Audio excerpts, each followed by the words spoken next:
Hello! Welcome to జోష్‌కాశ్రీ studios. అందరూ ఎలా ఉన్నారండి? ఫంక్షన్స్ అయినా ఏమైనా బర్త్‌డే ఫంక్షన్స్ అయినా ఏదైనా కూడా ఇంట్లో వాళ్ళకి పేరెంట్స్ వర్కింగ్ వుమెన్స్ వర్కింగ్ అయితే పేరెంట్స్ ఇద్దరు వర్కింగ్ అయితే వాళ్ళకెప్పుడు వీలుంటుంది.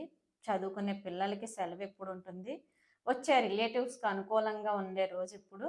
సండే అయితే అందరికీ సెలవుంటుంది. సో, అందరూ రావడానికి వీలుంటుందని చెప్పేసి మాక్సిమం చాలామంది సండే టైంలో ఫంక్షన్ అరేంజ్ చేసుకుంటారు. సో, ఇప్పుడు అది రాను రాను ఎలా అయిపోయిందంటే బర్త్‌డే ఒకరోజు. కానీ సండే ఎప్పుడొచ్చి వాళ్ళకి అనుకూలంగా ఎప్పుడైతే ఏ రోజైతే వస్తుందో ఆ రోజు ఫంక్షన్ చేసుకుంటారు. రియల్ బర్త్‌డే రోజు ఏదో ఒక చిన్న కేక్ తెచ్చి కట్ చేసేసి నెక్స్ట్ వాళ్ళకి టైము వీలైనప్పుడు వాళ్ళు బర్త్‌డే చేసుకుంటారనమాట సెలబ్రేషన్.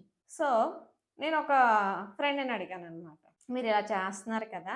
అవును మీకు టైము కుదరట్లేదు. సో, అందుకని ఇలా చేస్తున్నారు. కాకపోతే ఇలా బర్త్‌డే చేయడం వల్ల వాళ్ళ బర్త్‌డే ఫేక్‌గా చేసినట్టే కదా మనము. వాళ్ళ ఏ రోజైతే పుట్టారో ఆ రోజు కాకుండా ఎప్పుడో చేస్తే వాళ్ళ బర్త్‌డే చేసినట్టు ఎలా అవుతుంది? అని చెప్పి నేను అడిగాననమాట. అడిగితే తను చెప్పింది, మనం చేసిన బర్త్‌డే అంటే సెలబ్రేషన్ గుర్తుంటుంది కానీ వాళ్ళు చిన్న పిల్లలు కదా! వాళ్ళకి ఆ డేట్ గుర్తుండదు కదా! ఈరోజు నీ బర్త్‌డే అని చెప్తే వాళ్ళు ఆ రోజే ఆ బర్త్‌డే అనుకుంటారు. వాళ్ళకి తెలీదు కదా! వాళ్ళది ఏ రోజు బర్త్‌డే, ఏ రోజు సెలబ్రేషన్ జరుగుతుందనేది.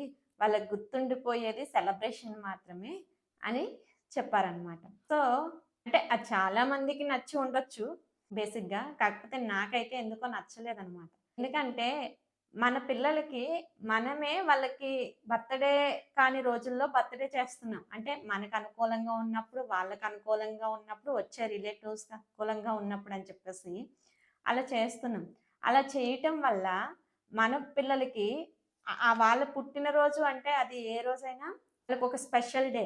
ఆ స్పెషల్ డే రోజుని నార్మల్ డే చేసి, ఒక నార్మల్ డేని స్పెషల్ డే చేస్తే అంటే ఒక అబద్ధాన్ని నిజం చేసి, ఒక నిజాన్ని అబద్ధం చేస్తే ఇంకా వాళ్ళకి రేపొద్దున్న వాళ్ళ జీవితంలో వాళ్ళకి ఇంపార్టెంట్ అయిన డేట్స్ లేతే ఇంపార్టెంట్ అయిన రోజులకి వాళ్ళు ఇంపార్టెన్స్ ఎలా ఇస్తారండి?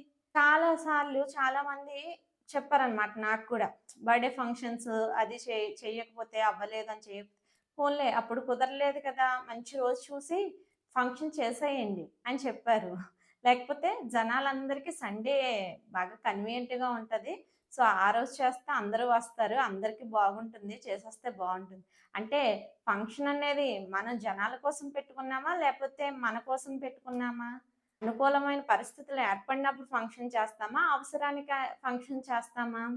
సందర్భాన్ని బట్టి ఫంక్షన్ చేస్తామా? లేపోతే సందర్భాన్ని కల్పించుకోవడానికి ఫంక్షన్ చేస్తామా?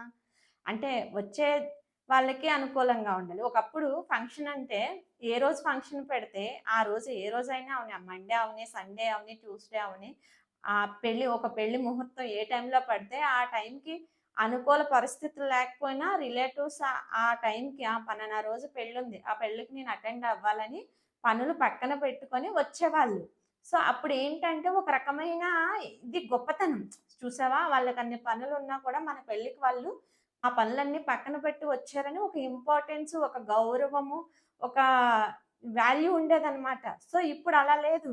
వాళ్ళందరికీ ఎప్పుడు కుదిరితే అప్పుడు పెట్టాలి. పెడితేనే రిలేటివ్స్ వస్తారు. లేకపోతే రారు.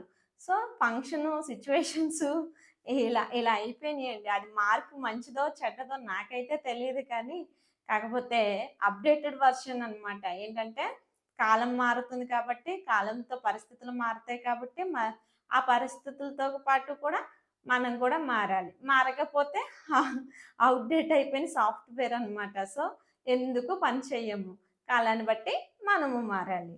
సో, ఎంతమందికి ఇలా ఫంక్షన్ కాని రోజుల్లో లేతే బర్త్‌డే కాని రోజుల్లో బర్త్‌డే సెలబ్రేషన్స్ చేసుకోవడం ఇష్టమో, ఇష్టం లేదో కింద కామెంట్ సెక్షన్‌లో కామెంట్ చేయండి. వీడియోని లైక్ చేయండి, షేర్ చేయండి అండ్ సబ్స్క్రైబ్ చేయండి. కొత్తగా చూస్తున్న వాళ్ళైతే సబ్స్క్రైబ్ చేయడం మర్చిపోకండి. మళ్ళీ కొత్త కంటెంట్‌తో అయితే కలుసుకుందాం. Until then bye bye. Thank you all.